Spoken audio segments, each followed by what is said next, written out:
My name is Pippa Mystery Norman, and I succeeded Mark Bradbury as the chair of the Bede Griffiths Charitable Trust in June 2022. The trust was formed after Brother Martin suggested in 2003 to two previous chairs of the trust, Adrian Rance McGregor and Jill Hemmings, while visiting the UK and driving around the M25, that a charity might be formed in the UK. The UK charity would support charitable projects in Tamil Nadu, South India, in and around an ashram, particularly the Swami Bede Dayananda Trust. That ashram, known either as Satchidananda or more commonly as Shantivanam, has been founded in 1950 near the village of Tanirpali and on the banks of the River Kaveri by two French monks, Jules Monchenin and Henri Lesseau. The UK charity was to be named after Alan Griffiths, a scholar at Magdalen College, Oxford, a monk and a priest who adopted the monastic name of Bede.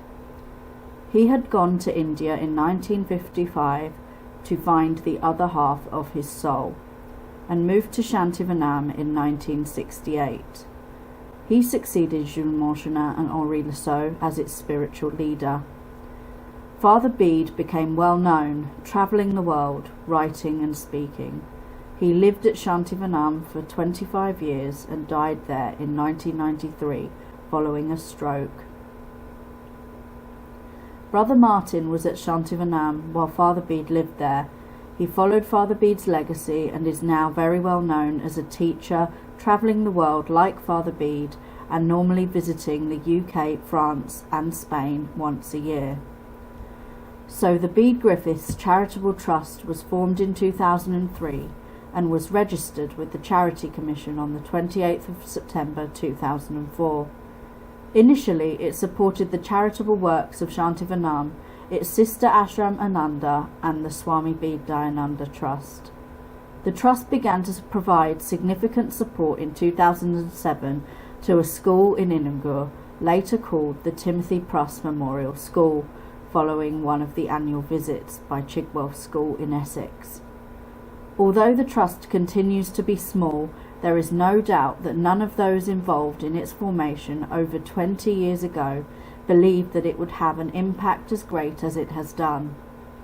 In 2022, the cumulative total of funds donated to the trust or raised by the trustees at events such as marathons exceeded £1 million. By the end of 2024, it had reached £1,156,000, of which £1,090,000 had been paid in grants or was committed to be paid within the following month. The Indian charities the Trust supports are all in a very small geographical area. This helps the Trust to remain focused and enables both trustees and, if they wish, donors realistically to visit the projects on the ground.